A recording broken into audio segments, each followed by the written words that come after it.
Parama, we are live.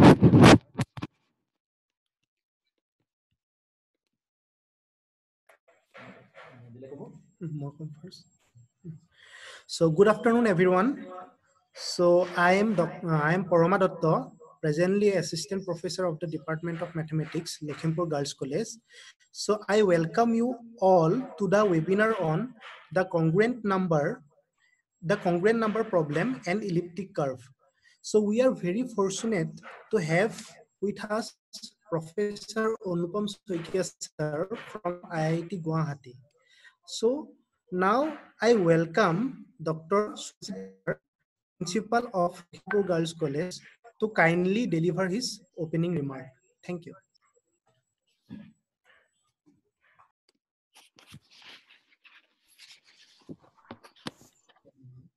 Thank you, Dr. Parama. A very good afternoon to everybody. At the beginning, I would like to welcome you all to this webinar organized by IQAC Lakhimpur Girls College in association with Ganit Sora and Department of Mathematics of this college. Today, we have with us Professor Anupam Soikia, Department of Mathematics, IIT Guwahati, and he'll speak on number problem and elliptic curves. In fact, this is lesson number 14 of this webinar is organized. I think all the participants will be benefited from this webinar and they will see an opportunity for themselves in this field. I offer my sincere thanks to Professor Anupam Soikia sir for giving your my special thanks to Ganit Sora for collaborating with us. I thank IQAC for this. Few words I declare this. Thank you.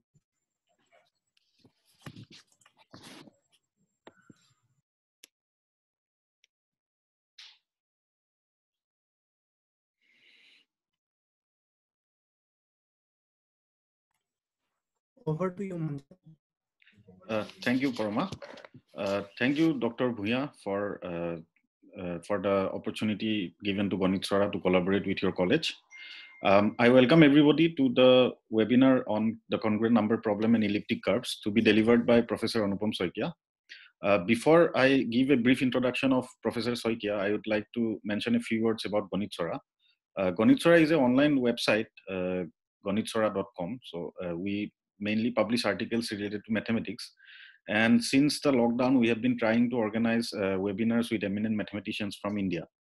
So this is the third such webinar, and we are going to continue onwards. We have a series of webinars planned in July and in August as well. So I encourage everybody to look at our Facebook page where this video is being live streamed. So without further delay, I would like to introduce our speaker today, Professor Anupam Soikia. Professor Soikia is well known to almost everybody in the audience, but I would still like to say a few words about him. Professor Soikia hails from Golaghat in Assam. He did his higher secondary studies in Cotton College, and then he went to St. Stephen's College under Delhi University to do his BSc. There he got the prestigious Ramanujan Scholarship for further study in the United Kingdom. He then went to Trinity College, where he became a Wrangler in 1996, and then got his mathematical tripos in Trinity College in 1997. After that, he started his PhD at the Department of Pure Mathematics in the University of Cambridge under the supervision of Professor John Coates, and he got his PhD in 2001, working in arithmetic number theory. Since then, he has held postdoctoral positions at IHES in France and McGill University in Canada. Then he joined as a faculty at IIT Bombay. And then in 2005, he shifted to IIT Guwahati, where he is now a full professor. Professor Soikia is also a avid sports person. He was the captain of the Trinity College badminton team, and also he represents IIT Guwahati in the inter-IIT badminton tournaments. He has won several awards. I have already mentioned the Ramanujan Scholarship. Further, he has won the Smith and Knight Prize of the University of Cambridge and the Senior Roose Bowl Scholarship of Trinity College. His main area of research is arithmetic number theory, in particular focusing in Iwasawa theory, p-adic measures, cyclotomic fields, and Euler systems. He is also in the editorial board of 2 journals, and I would like to now request Professor Soikia to deliver his talk.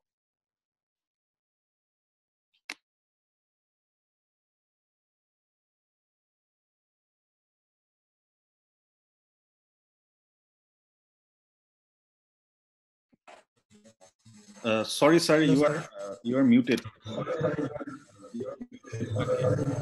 Okay, so thank you for this nice introduction, and I would like to welcome all the participants. Am I audible now? Yes, sir.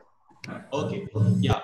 So I thank IQAC and Department of Mathematics, North Lakhimpur College for this invitation. And of course, I appreciate the efforts taken by Ganit Sara very much. They have done a lot, I think, in nurturing the students of mathematics in this region and beyond. And I'd also tell the participants that they should make it a habit to visit their portal from time to time. So they are doing marvelous job. And today, I'll talk about the congruent number problem and elliptic curves. And I know that the audience is quite mixed, so I keep it very basic. So I'll just try to give a flavor of these topics, and I try to keep like 90% of the talk very elementary. That is my aim. So let us begin.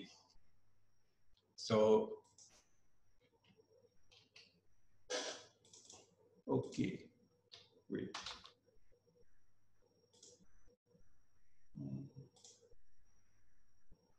Just a moment, because I'm.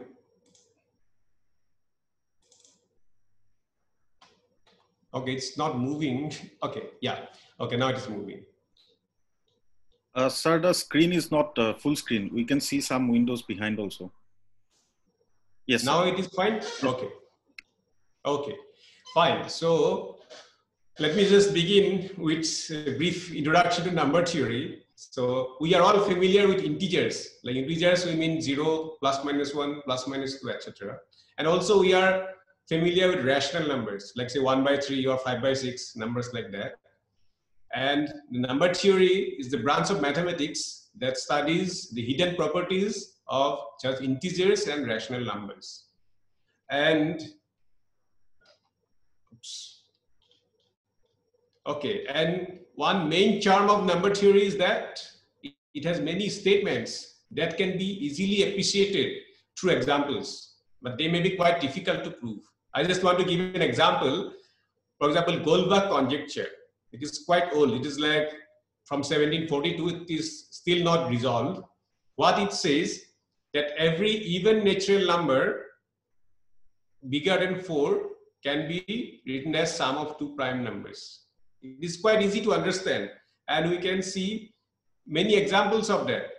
For example, any of even number we take, we will be able to write it as the sum of 2 primes. But it is very difficult to prove. So far, it has not been solved. So that's why people have tried to prove a diluted version of this, so to speak, which is known as weak Goldbach conjecture, which says that every odd number greater than 5 can be expressed as the sum of 3 primes. And why it is called a weak conjecture, weak Goldbach? Because if we take any odd number and then subtract 3, we'll get an even number. And that even number by Goldbach conjecture will be sum of 2 primes. Then we can write the original number as 3 plus the other 2 primes. So we can see that Goldbach conjecture actually implies the other one, the weak Goldbach. That's why it's called weak. Okay, just to give and demonstrate this, like take the odd number 21 and subtract 3, we'll get 18, which is an even number. And we can write it as sum of 2 primes. And that will allow us to write 21 as sum of 3 primes. So that's what the weak-Goldbach conjecture says for all odd numbers bigger than 5.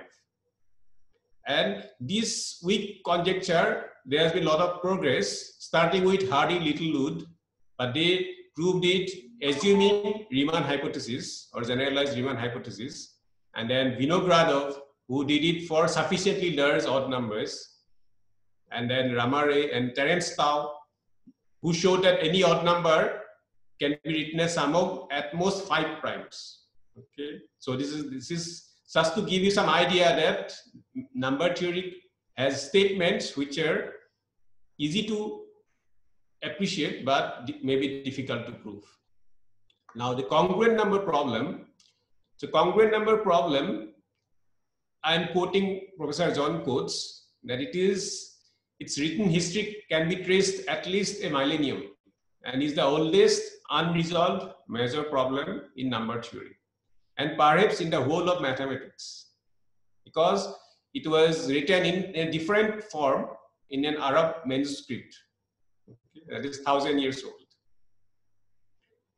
But nowadays, after recent progress and all, we can actually see this problem as a manifestation of a conjecture that is known as the Bars and Swinnerton-Dyer conjecture, which I am going to talk about a bit later. Okay. And in fact, BSD conjecture, it is one of the 7 millennium problems.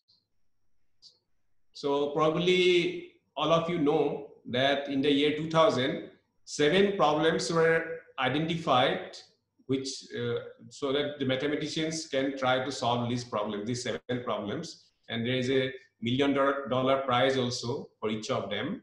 And in fact, these problems were framed just like Hilbert did 100 years ago, because Hilbert posed 23 problems in the year around 1900. And those problems influence mathematics of the 20th century. In fact, some of these problems are still unresolved, but a few others have been solved. And the Goldbach conjecture that I mentioned, or the Riemann hypothesis, which I will not talk about, they are in the list of Hilbert. And in the millennium list, BSD conjecture is there, and Riemann hypothesis is also there. Okay, so let's first define what a congruent number is.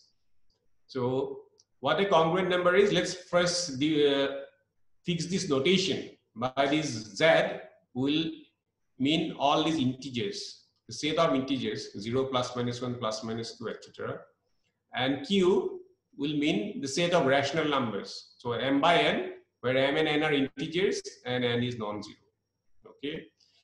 So what is a congruent number? It is the area of a right angle triangle, or I'm calling it right triangle, all of which sides are rational numbers. So all the sides should be rational numbers. In other words, P and Q and R, they should be rational numbers, and P square plus Q square should be R square by this Archimedes theorem. And this area is this. So maybe it is easier if I show this diagram, that this is a triangle, right angle triangle of sides P, Q, and R. R is the hypotenuse. And so P square plus Q square is R square, and this area is N. So such an N is called congruent number. For example, 6 is a congruent number. Why it is so? Because I can find a right angle triangle with sides 3, 4, and 5. Why it is a right triangle? Because 3 square plus 4 square is 5 square. And what is the area? It is half into the base and the altitude, and this is 6. So 6 is a congruent number. And Fibonacci, he showed that 7 is a congruent number. And he conjectured that 1 is not a congruent number. So now let's see why 1 is not a congruent number.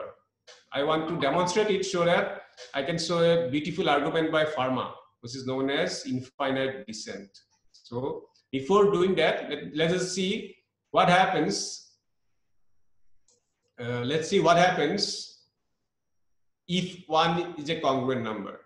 Suppose 1 is the area of a right triangle with rational sides. That's what it means if 1 is a congruent. number, then that's what it means. So that means I have these sides P by Q, R by S, and U by V, where they should satisfy that this sum of this base square and the altitude square should be the hypotenuse square by Pythagoras. Okay, did I say Archimedes? Okay, Pythagoras property, and the area is 1. Okay, so the area is 1. Now, what we can do, we can clear the denominator, and if we clear the denominators, what we get is all integers, because these were like rational numbers. By clearing the denominators, we make it integers. So if we write them as integers, we find a right triangle with integer sides. And what is the area? If I calculate the area, I find that it is actually a square, because I know that this portion is 1, because original half times P by Q times R by S is 1. So this area with integer sides is a square. And what Farmer showed that this cannot happen. Okay, so let me just summarize what I'm saying, that if 1 is the area of a right triangle with rational sides, then there will be a right triangle with integer sides whose area is a square. So if 1 were a congruent number, then there will be right triangle with integer sides with a perfect square as area. And what Farmer showed, that if such a triangle exists, then one can keep constructing smaller triangles with the same property, which will lead to a contradiction. We'll show this in detail in the next slide or next 2 slides. But before that, we need to talk a little bit about, okay, so this screen is coming. Okay, so let me just talk about right triangles with integer sides. Suppose I have a right triangle of sides A, B, and C. By Pythagoras theorem, it will mean A square plus B square equal to C square. And without loss of generality, I can say that they are co-prime integers. Because if there is any common factor, I can cancel it out. Right? We can cancel the common factors. I can say that they are co-prime.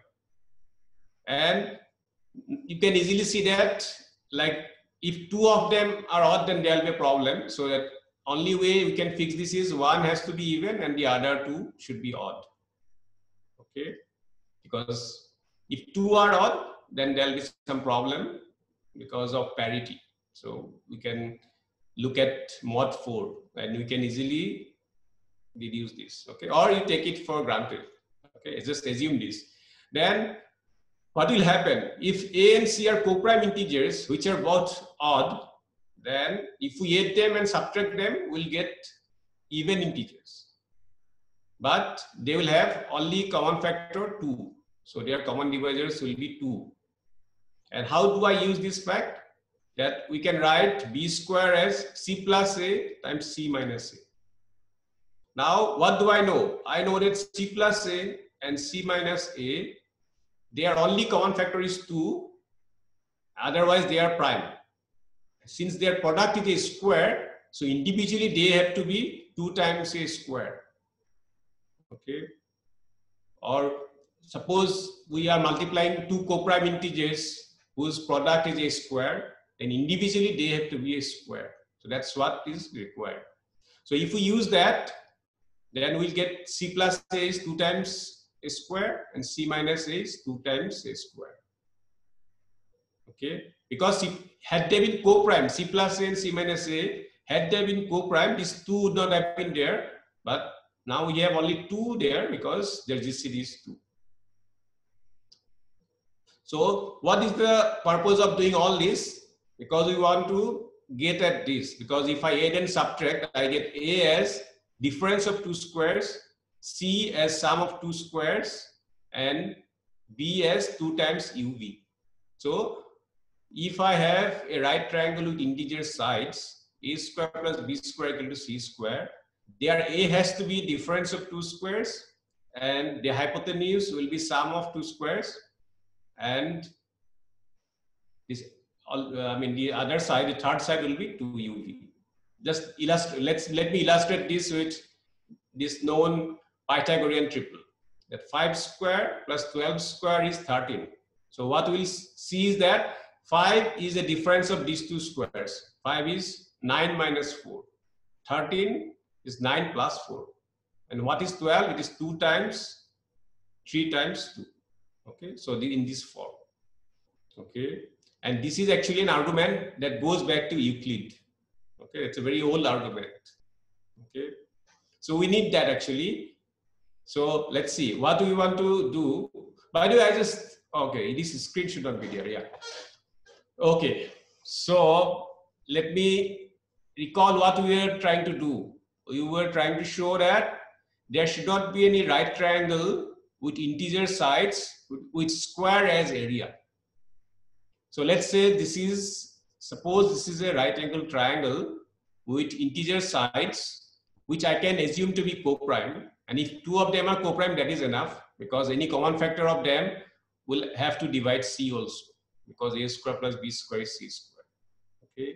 So if we have this, then by Euclid's result, we can say that this A is difference of two squares, and this C is sum of those two squares, and B is 2 times UV. Where GCD of UV also will be 1, because otherwise A, B, C will have common factor. If U and V have any common factor, then A will also have, A and B both will have that factor, or C will have that factor. So this is what we get. Now let's look at the area of this right angle triangle. This area of this right angle triangle is half of AB. But now I know that A is U square minus V square. So I can write it as U plus V times U minus V.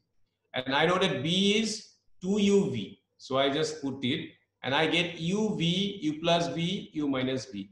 That is the area of this triangle with sides ABC. But suppose this area is a square, let's say it is D square. Then what we can do, we can see that all these numbers are relatively prime. U, V are prime and co-prime, and U plus V and U minus V are also co-prime. Because it's not difficult to see that one of them will be odd and one will be even. If both odd, that would have been a problem, but these are all co-prime. So individually they will be a square. So this comes from unique factorization of integers, that if a product of co-prime integers is a square, then individually they have to be a square. Okay, because one factor cannot compensate for an odd power of another factor. So the prime powers have to be even in each of these co-prime factors. So that's why each of them, since they are co-prime and their product is a square, so individually they'll be a square. And now with this, what we can do, we can construct a smaller right angle triangle. Why it is a right angle triangle? Because I can see that if I add L plus K whole square and L minus K whole square, it is as A plus B whole square plus A minus B whole square formula. This 2 times L square plus K square. But if I plug it there, I say that it is 2 times 2U. And what is U? U is M square. So I see that this is a right angle triangle by Pythagoras theorem, that if this square plus this square is that square, then this is a right angle triangle. Now let's look at its area. What is the area of this triangle? Its area is half times this base and the altitude. And this is L square minus K square. And if I subtract L square, K square from L square, I'll say I'll get 2V. So this 2 and 2V gets cancelled, I get V. What is V? V is N square. And N square is less than D square. Why? Because V is one of the factors of D square. So certainly V will be less than D square, because these are all like bigger than 1. At least some of them will be bigger than 1. So that is the idea, that from a bigger triangle with integer sides, if the area is a square, I will be able to construct a smaller triangle with square as area, because this area is also a square. So I can repeat this process for this triangle also. Then I'll get an even smaller triangle. So I'll be getting smaller and smaller triangle. But the problem is the positive integers I cannot keep reducing and still get positive integers. Even if I start with 1 million, but if I keep reducing, after 1 million step, I'll get 0. So, but 0 cannot be, I mean, you cannot construct a triangle with 0 sides. So that means this argument shows that original assumption is false. That there will not be any right triangle with square as an area. And that actually means 1 could not be a congruent number, because all this was a consequence if 1 was a congruent number. Because by clearing denominators only, we could get a right triangle with integer sides and a perfect square as area. So the problem was our assumption was wrong, that 1 is a congruent number. So this line of argument is very useful. This is known as infinite descent.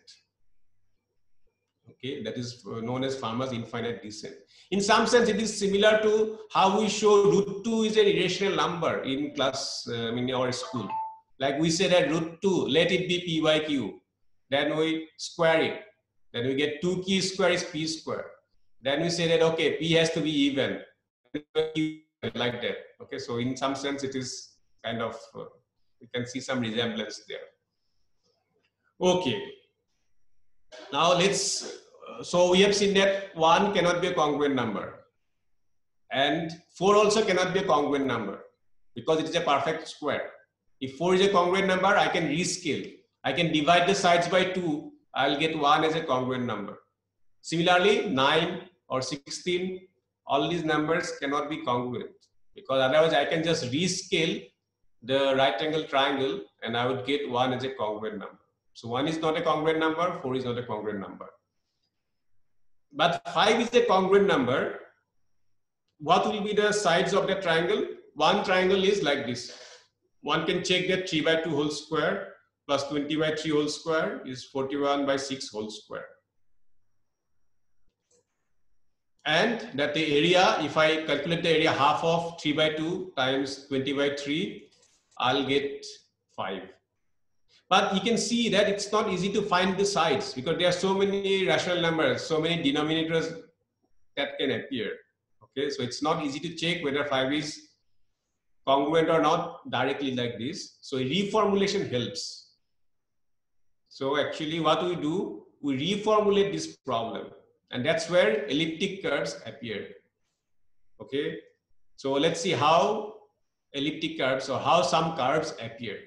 Okay, so let's suppose we have a right angle triangle again with rational sides and whose area is n. Suppose we have such a triangle. And what we can do, we can make a substitution. Like we can take x to be r by 2 whole square. R is this hypotenuse. And we can take y to be r times p minus q times p plus q by 8. Okay. If we do this substitution, we find that x and y satisfy this equation. Y square equal to x cube minus n square x.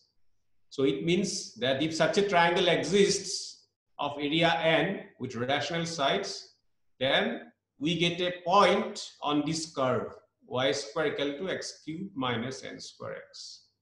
And let's say conversely, suppose we have a point on this curve. Suppose we have x and y, but y should not be 0. It's very important for us that y should not be 0.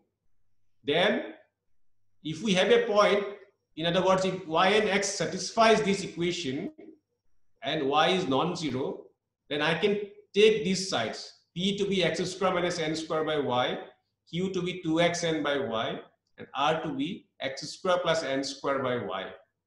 They will be all rational numbers because x and y are rational numbers and y is non-zero. Why we require y to be non-zero is that we are dividing by y. That's why we are assuming to start with that y is non-zero. Then I can check that p square plus q square is r square and half of pq is n. For example, why half of pq? Like if I do this multiplication, if I use the fact that x cube minus n square x, it will appear as a factor in the numerator, and that will cancel this y square and will be left with n.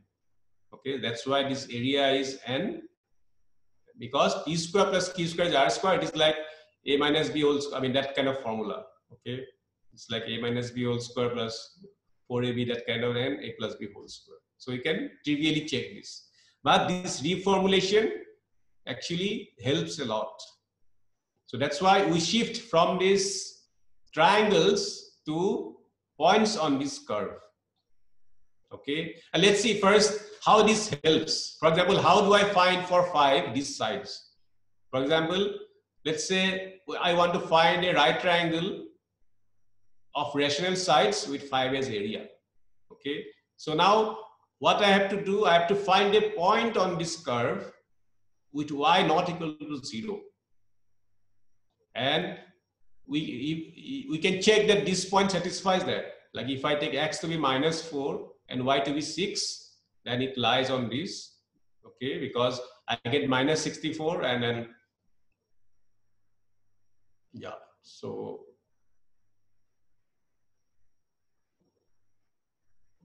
yeah, plus 100. So I get 36. Okay, and let's see how I find the sides.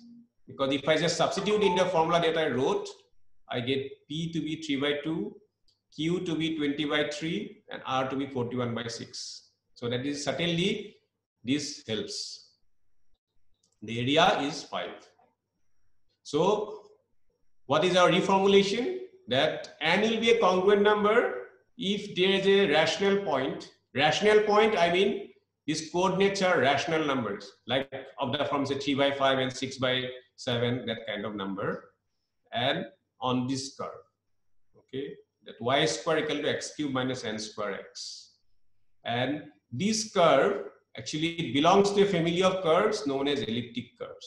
Because in our school, probably we are already familiar with conic sections, like we have seen circle or parabola, hyperbola, or ellipsis. But it is just because it's now you observe that there is a cube involved. In the conic section, we have up to degree 2. We have terms of degree 2 in 2 variables, but now we have a cube, and it makes a lot of difference. Okay, so that's why to resolve congruent number problem, people look at elliptic curves. Okay, so that's why let's now talk about elliptic curves. Okay, because elliptic curves come up everywhere in different areas in mathematics, and it brings together number theory, algebra analysis, algebraic geometry. Okay, so a lot of these different aspects are brought together. And in fact, one of the most famous applications of elliptic curves have been to prove Fermat's last theorem, which was done by Andrew Wiles in 1994-95. So it is one of the most remarkable results in mathematics. Okay, and also there the elliptic curves have provided breakthrough in the congruent number problem. And the problem that I mentioned, or the conjecture that I mentioned, the $1 million question, Burse and Swinnerton-Dyer conjecture, it is nothing but a prediction about the algebraic and analytic properties of an elliptic curve, roughly speaking. Okay, anyway, I'll say a little bit more about this. And the elliptic curves also have a practical application in cryptography. So I'll briefly talk about cryptography in the third part of this talk. So that's what elliptic curves are. So our curves, the question whether n is a congruent number or not, that reduces to finding a point on a curve y square equal to x cube minus n square x with non-zero y coordinate, and those curves actually belong to the family of curves known as elliptic curves. Okay, so this is also an old topic and probably appeared first in the book Arithmetica by Diophantus in the 3rd century. Okay, so what is an elliptic curve? Elliptic curve is a curve given by this kind of equation, y square equal to x cube plus ax plus b, where a, b are elements of a field. But actually for us, we can just say that a, b are rational numbers. In fact, the definition could be more generalized. In fact, it can have square terms or XY term also, but we don't need that provided our field is a rational number. So for us, we can take this to be the definition of elliptic curves. So for those of you who are familiar with characteristics, so if characteristic is bigger than 3, then this can always be done. Okay. What do I mean by a field? Okay, so for us, field will be like the field of rational numbers or finite field with p elements, if you are familiar with this. For example, what is a field with 5 elements? These are 0, 1, 2, 3, 4. Why it is like we use multiplication modulo 5. For example, 2 and 3 are inverses if we multiply, because 2 times 3 is 6 and 6 is like 1 mod 5. 6 leaves remainder 1 when we divide by 5. Or we can ignore this for a time being, because we are familiar with rational numbers. What is field? Non-zero elements should have an inverse. That's all. Okay. So what is so special about elliptic curves? They have certain properties which distinguish them. One is that they can contain infinitely many points with rational coordinates. Okay. But this is not true in general. For example, if I take x to the power 7 plus y to the power 7 equal to 1, that will have only finitely many points. That was a very famous result proved by Faltings. Okay. So, I mean, he proved it for all curves of higher genus than 1, but we don't want to go into those details. So, but this is one specialty, that elliptic curve can contain infinitely many points with rational coordinates. And important thing is that if we have 2 points on an elliptic curve, then we can add and get a third point. Okay. And more importantly, the way we get the third point is kind of an operation. It gives an operation of addition on this curve. And this operation is associative, commutative, and identity is there, and each point has an inverse. In other words, those of you who are familiar with group, that the points on an elliptic curve form an abelian group. Okay. So if you are unfamiliar what an abelian group is, these integers that we are all familiar with, they form that's an example of an abelian group under the usual addition. What do I mean by that? Like if I take 2 integers, their sum will also be an integer, and this operation is commutative. That's the abelian part of it. Okay, so that n plus m is m plus n, so it's an abelian operation. And it has an identity. What does it mean? If I add 0 to any integer, I get the same integer. So in that sense, the 0 is the identity for this operation. And this is associativity. Like if I have 3 integers, whether I add m and n first and then add l, or I add l and m first and then add n, I get the same result. Okay, so this is associativity. This is like the identity. This is like closure if I ignore this part, and then if I say that n plus m is m plus n, this is actually commutative or abelian. And inverse, this is like every integer has an additive inverse. Okay, so that if I add them, I get the identity element. So this is just to briefly give some idea what a group is, but I assume that most of you are already familiar with it. Okay, so and to make it a group structure, it helps to have a point at infinity. Okay, so you don't worry too much about it, but then I'll show it in a diagram also. It is to have a consistent theory. For example, let's take this y square equal to x cube plus ax plus b. Now, if I take a straight line and substitute mx plus c, it will usually have 3 points of intersection, because I'll have mx plus c whole square is x cube plus ax plus b. But if I take a vertical line, let's say x equal to x naught, parallel to the y-axis, and what I'll get y square equal to some constant. So I'll get only 2 values of y. I'll not get 3 points of intersection. So to get around that, we assume that there is a point at infinity. Okay, we can visualize this as lying on the top and the bottom of the xy plane at infinity. Okay, and we can say that two vertical lines intersect at the point of infinity, which we denote by p infinity. But anyway, yeah. So let's see how we add points on elliptic curve. Okay, so let's take this elliptic curve, which is y square equal to x cube plus ax plus b. Okay, in fact, there could have been a x square term also, but it can be absorbed because we can just get rid of that if we can divide by 3. So we can take this form as the form of an elliptic curve. Now, if we draw this, and let's take 2 points. What do we want to do? We want to show that given these 2 points, I'll get a third point, which will give us an additive operation. Okay, so how do I do that? This is known as chord and tangent method. So let's take these 2 points P and Q and draw a straight line through them. Let's say this straight line is y equal to mx plus c. Then it will hit the elliptic curve at a third point. Okay, and let's say this point is P star Q. Let's denote it by x3, y3. I can easily find x3 from these coordinates. How? Because in this equation, I can substitute mx plus c whole square is xp plus ax plus b.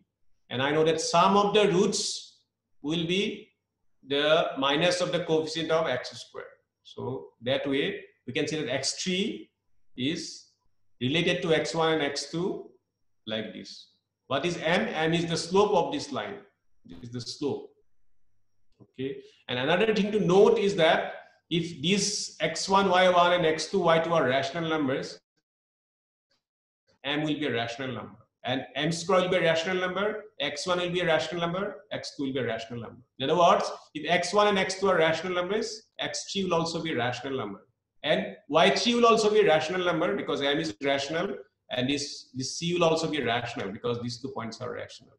So in other words, we get p star q, but we don't take it as sum of p plus q because I want identity and other things, inverse, etc. for this operation. So to do that, actually, we'll have to draw a second line through the point at infinity and this point. And we take the third point as p plus q. Okay, rather than taking this, we take this as p plus q. And when we define this point as p plus q, then we see that this operation will have identity. In fact, this point will turn out to be the identity, and it will have inverse, etc. Okay, so this is the way to define this, that if we have 2 points, we draw the straight line, hit it at the third point, and draw a point from infinity through this point, and then third point of intersection, where we are using the fact that any straight line hits this curve at 3 points, one of which can be the point at infinity. Okay, so this operation, one can verify that this has identity, inverse, associativity, and commutativity. All these properties of a group are satisfied.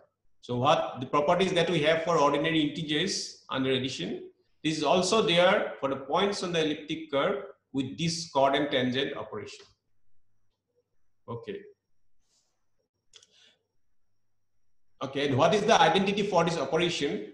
In fact, this point at infinity is the identity. Why?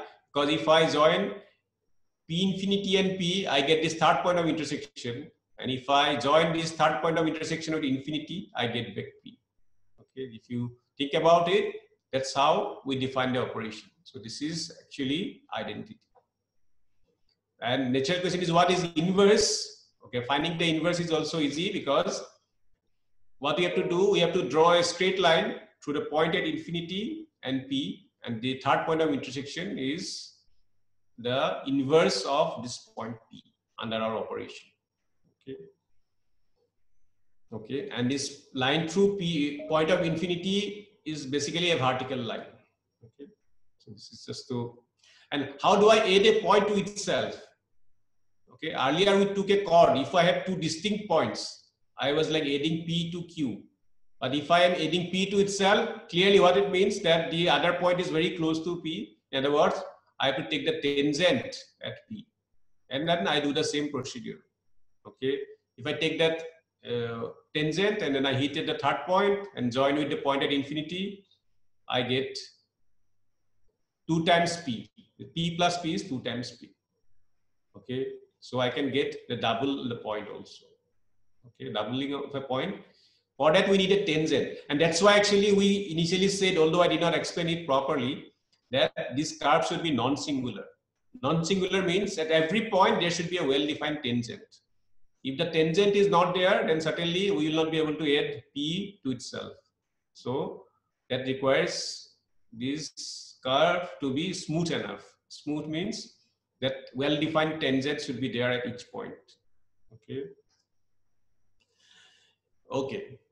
Now, once I can double points, then it is no problem then in getting NP also, because I can add P n number of times for any positive integer. And since the negative integer is also there, so in fact, I can do it for negative integers also, because the notion of minus P is also there.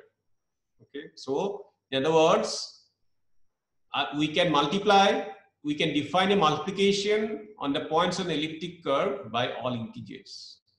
Okay. Okay. Now, that's a very important object in the study of elliptic curves, which is known as the Mordell-Weil group. So what is Mordell-Weil group?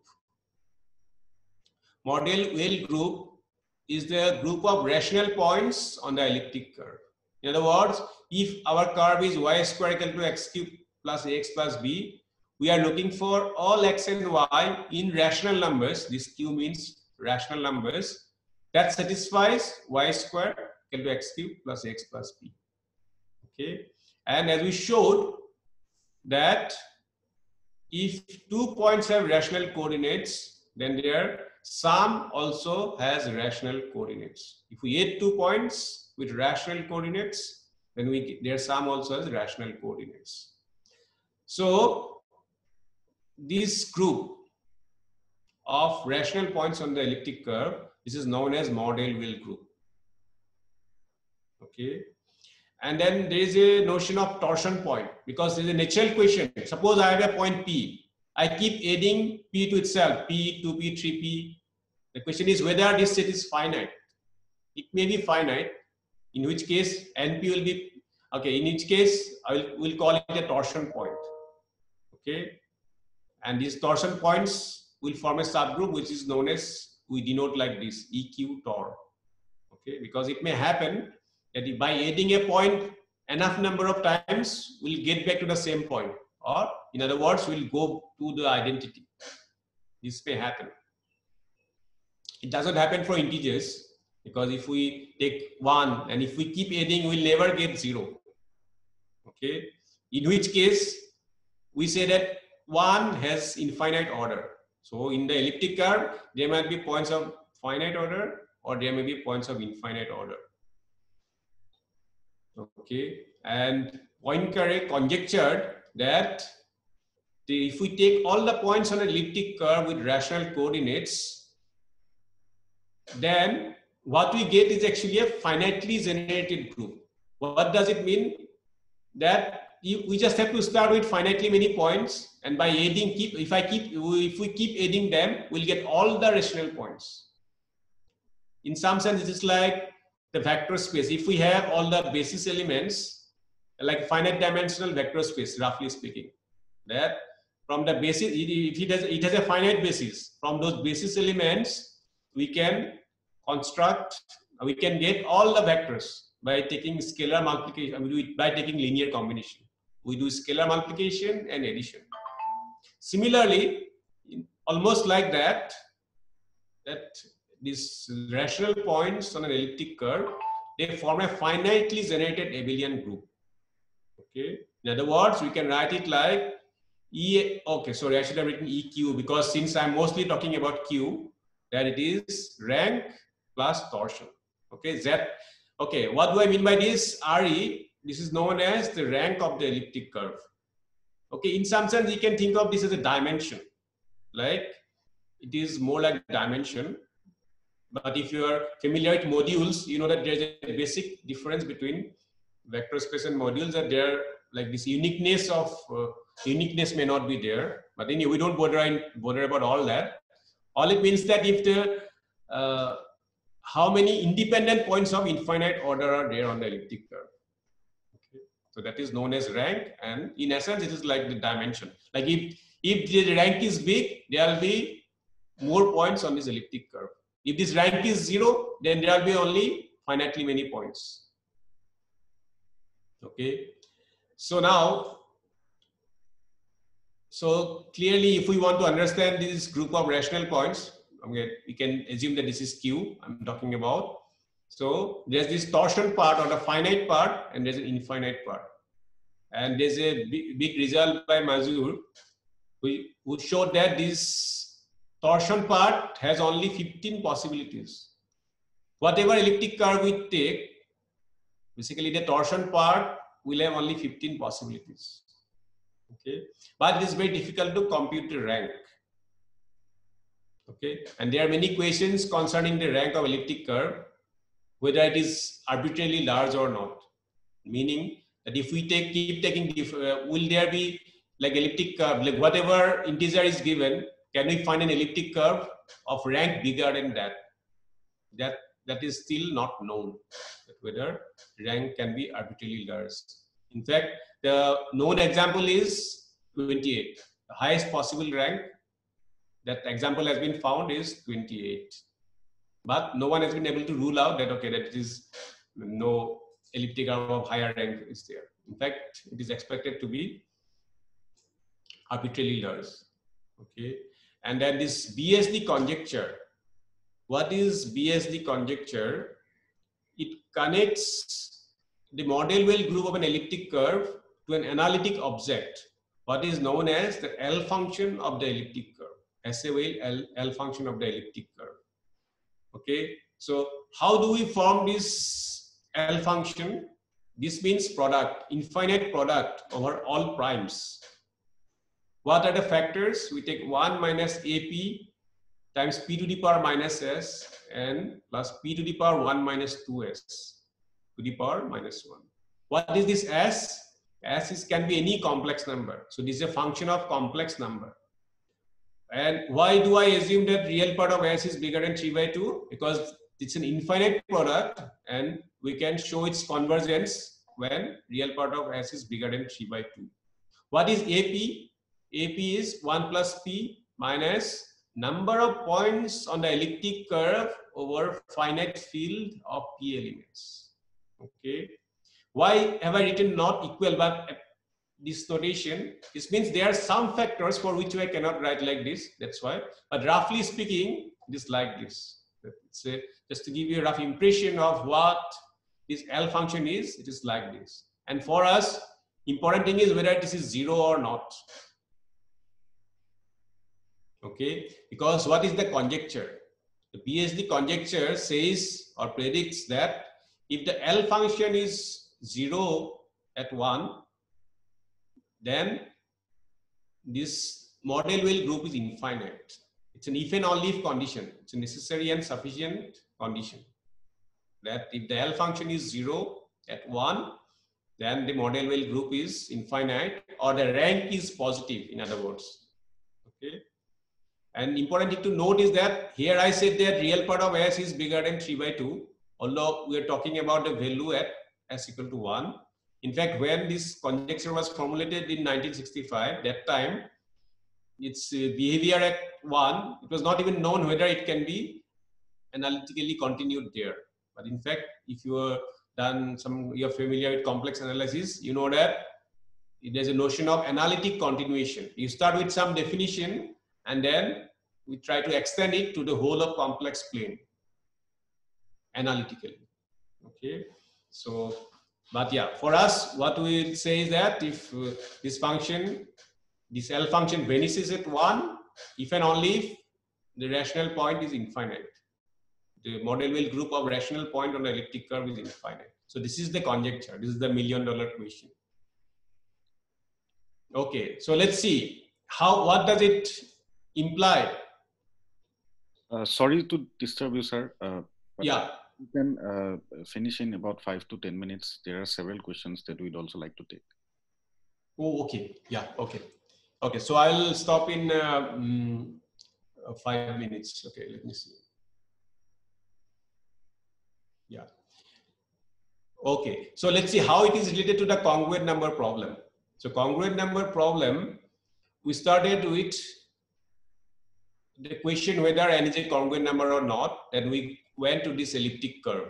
So this n is a congruent number if and only if enq is infinite. Why is that? Because a rational point on this elliptic curve will have infinite order if and only if its y coordinate is non-zero.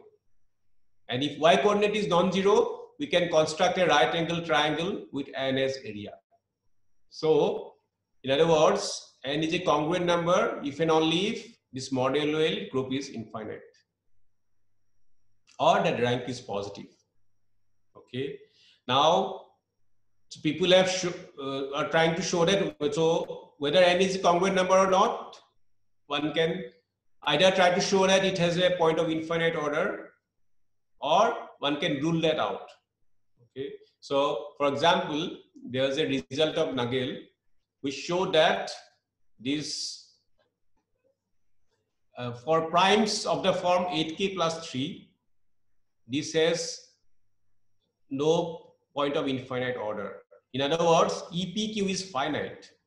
Okay, so you'll not be able to find a rational point on y square equal to x cube minus p square x with y coordinate non-zero. So such primes are non-congruent. For example, 3, 11, 17, all these primes are non-congruent. Okay, and then how the for integers of the form 8k plus 5, 8k plus 6, or 8k plus 7, in fact, the L function is 0. So BSD conjecture implies or predicts that these numbers should be congruent. Now, so Higner, he showed that if we take 2 times a prime number of the form 8k plus 3, so that this number itself is 6 mod 8, that this has a point of infinite order. He showed how to construct this point. So in other words, these integers are congruent numbers. Then Monsky showed that if we take a prime of the form 8k plus 5 or 8k plus 7, then we can get a point of infinite order on the elliptic curve. So that shows that these primes are congruent numbers. Okay, for example, 5 itself is, we already saw that 5 is congruent. Now we can say that 8 plus 5, 13 is also congruent. 13 plus 8 is not prime, but 13 plus 16, okay, 29 will be. So that way we can see. Okay, so this is prime silver, or similarly 7, as Fibonacci proved that 7 is congruent, but then 23 will also be congruent. So all they fall into this category. And of course, Tian, that is a very significant recent work, that he proved it because these earlier results were mostly for primes or twice a prime or of that flavor, but Tian showed that it is true for highly composite numbers. Okay, so that is what I wanted to say, that how congruent number problem and elliptic curves are related. Okay, to summarize, because maybe I'll not talk about the third part, which is like that it has application in cryptography, but I'll not go into that. So to summarize, what I would say is that the question whether n is congruent, or that means whether there is a right angle triangle of area n with rational sides, is equivalent to finding a point of infinite order on an elliptic curve. And what is that elliptic curve? It is y square equal to x cube minus n square x. So with this formulation, this 1000-year-old problem, a lot of progress has been made. And most recently, the Tian's work, that he showed that highly composite numbers are congruent by constructing points on elliptic curve, y square and x cube minus n square x. So I'm not talking about its use in cryptography, but it has also applications. Okay, and finally, maybe I should say that, okay, my own research is, okay, in each of these topics, like I worked a little bit on multivariate cryptography and elliptic curves, the torsion subgroup or the Selmer group, which were like very close to model wheel group. They contain information about the elliptic curve, and congruent numbers, like construction of infinite families of highly composite non-congruent numbers. And there is a generalization of congruent, the notion of congruent numbers, because there we talk about right angle triangle. But if we allow other theta, okay, like for example, we can take where cos theta is any rational number, then this can be generalized. And another way to generalize is to look at number fields, not just rational numbers, but finite extension fields of rational numbers. Okay, so these are the references that I used in preparing this talk. And yeah, that's all probably. So if you have any question, maybe I went too fast, but so if you have questions, let me know. Thank you, sir, for the very nice talk. We have several questions actually. Okay. I'll let Paroma ask the question to you. Okay.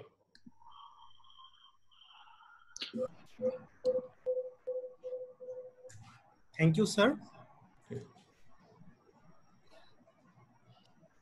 Hello. Hello, yeah, sir. I'm listening. Yeah, welcome. Yeah. So one question is asked by Sinmoy Kumar Misra. Okay. So his question is, what is the intuition behind the definition of binary operation between 2 points on an elliptic curve? Okay, so yeah, like when you have a mathematical object, you try to put structure on that. Okay, so and group structure is something very basic. Probably even a vector space, it is more elementary in that sense that even vector space requires the group structure first. So when you have the points on an elliptic curve, it's a natural question to ask whether it has any structure. Okay. And I would say that probably if we have 2 points, then because you need a binary operation, so from a 2 point, you need a third point. So clearly, probably to hit it, I mean, draw a straight line through those 2 points, then you get a third point of intersection. But you can see that, okay, if we take the third point of intersection as the sum, then there will be some problem, because we are just not interested in getting the third point, but we want to also have an identity, inverse, associativity, all these properties. That's why, again, we take another intersection and then it is, then we see that all these properties are satisfied. Yeah. So I would say that way, that in some sense, it is probably natural to ask whether, given any mathematical set, whether it has some structure. Okay. And I think taking 2 point and drawing the straight line through it and getting the third point is probably in some sense natural.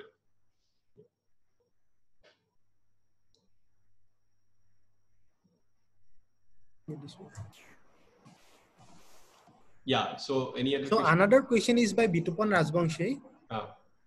So his question is, what about the other Fibonacci numbers? So are they congruent, or are only they congruent? The number 7 is congruent? Is this question? Okay, I don't know direct connection, but probably it can be, like say 3, 1, 2, 3 is there, right? Right? So this is the Fibonacci sequence, like you start with 1, 1, 2, and then 3 is there. 3 is not congruent. I'm sure they'll be like, okay, 3, 5, 8, 13. I mean, there'll be many others, but certainly 3 is not congruent. Okay. So there'll be others probably, because well, there'll be probably, we'll have to look at prime numbers. So if we get prime numbers of the form 8k plus 3, then by Nagel's theorem, they will not be congruent. So probably we can try looking for integers of the from 8k plus 3 in this Fibonacci sequence, and then yeah, but 3 is certainly not congruent. And but of course 5 is congruent. And okay, to start with, 1 is also not congruent anyway. Okay. Okay. Yeah. Sir, another question. Sir, another question by Dimpi Burman. So yeah, she asked, why the name of the elliptic? Why the name of the curve is elliptic? So is there any relation of the curve with ellipse? Well, I think this kind of like cubic comes up when one calculates, makes some calculation on ellipses. Okay, some integrals one evaluates, then that's how this form of equation like cubic comes up. So that's how probably this name came.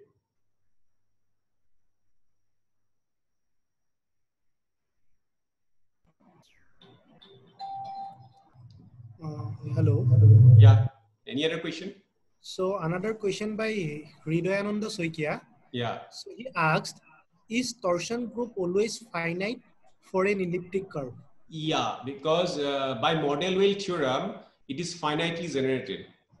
Okay, so the group is finitely generated, so its torsion part will be finite. Yeah, and in fact, not just finite. Mazur showed that there are only 15 possibilities. Like there are so many elliptic curves one can get over the rational numbers, but even like there are like infinitely many elliptic curves. But what can appear as their torsion group? It's very limited. And people have tried to extend this Mazur's work to other number fields. Like for quadratic fields, a lot of things are known: quadratic fields, cubic fields, etc. So people try to see. And in like number fields, what happens?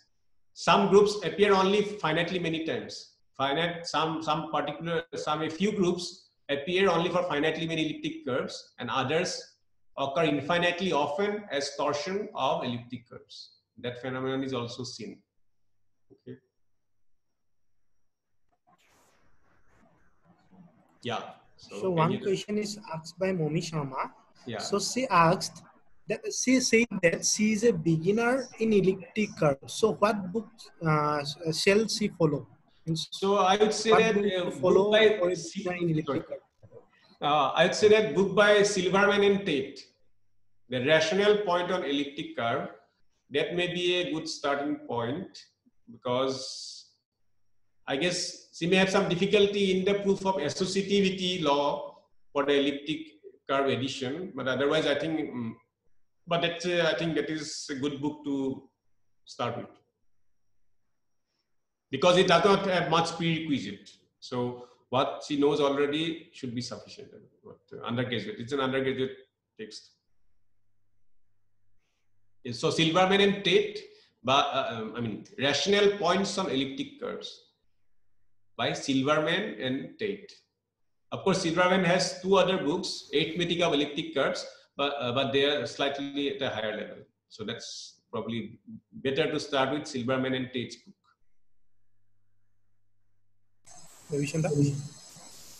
Yeah. Any other question? So, so one question is coming. So why colleges like ISI, CMI, TIFR have such low exposure, although they are very reputed colleges in our country? So yet they are not famous like IITs. I mean, it depends to whom, because probably students get to know more about IITs because a lot of people know them. I mean, and the number is also huge. For example, an IIT, for Guwahati IIT, it has like say 6,000 students. Similarly, Bombay IIT will have 10,000 students. So that way, that chain of like many people will get to know. CMI probably will have maybe 100 students. I mean, a few hundred students. Or TIFR will have even fewer. So that is one reason. And I mean, yeah, that is one reason certainly. And then for some reason anyway, many people after like in their high secondary years, they want to go for engineering and all. So the so-called some glamour was associated with IIT. I think that is also another factor. And these coaching schools are also there. They also want to probably project that image. So that I think all these factors are combined, and of course salary wise, because nowadays people, of course, salary is a factor for many students, and then when the recruitment wise, or that I think because of those factors. But if we talk about academic excellence, definitely CMI. I mean, in the community of mathematicians, certainly CMI will be very highly regarded. ISI and TIFR will be very highly regarded, certainly. But maybe not in common public. Okay. So I guess we have come to the conclusion of this session. Okay. Hello. Yeah. Yes. Okay. So at the very outset, so I would like to express my sincere gratitude to Professor Anupam Soikia sir, so who agreed readily to deliver the talk. So thank you very much, sir. So it was indeed a very fruitful session for us. So I would like to thank our principal sir, Dr. Surajit Bhuiya, for his constant encouragement and support throughout the webinar. So I would like to thank the editors of the website Gonit Chora, Dr. Manjil P. Soikia and Pankaj Jyoti Mohanto for their collaborative work with us and their help towards making this webinar successful. So I would like to thank Dr. Bhupen Chutia, coordinator of IQAC Lakhimpur Girls College, for his helping hands towards organizing the webinar. So I would like to thank all the faculty members of Department of Mathematics, Lakhimpur Girls College, Mr. Rupen Pujari sir, Mr. Dilip Bora sir, Mr. Prabhat Jotto sir, and Mr. Topon Buragohai sir for their constant support to organize this webinar. So last but not the least, I would like to thank Mr. Bebishan Terang, Mr. Megdaf Sunwal, and those who are directly and indirectly associated with the webinar. Thank you, sir. Thank you for your time. Thank you. Thank you, everyone. Thanks.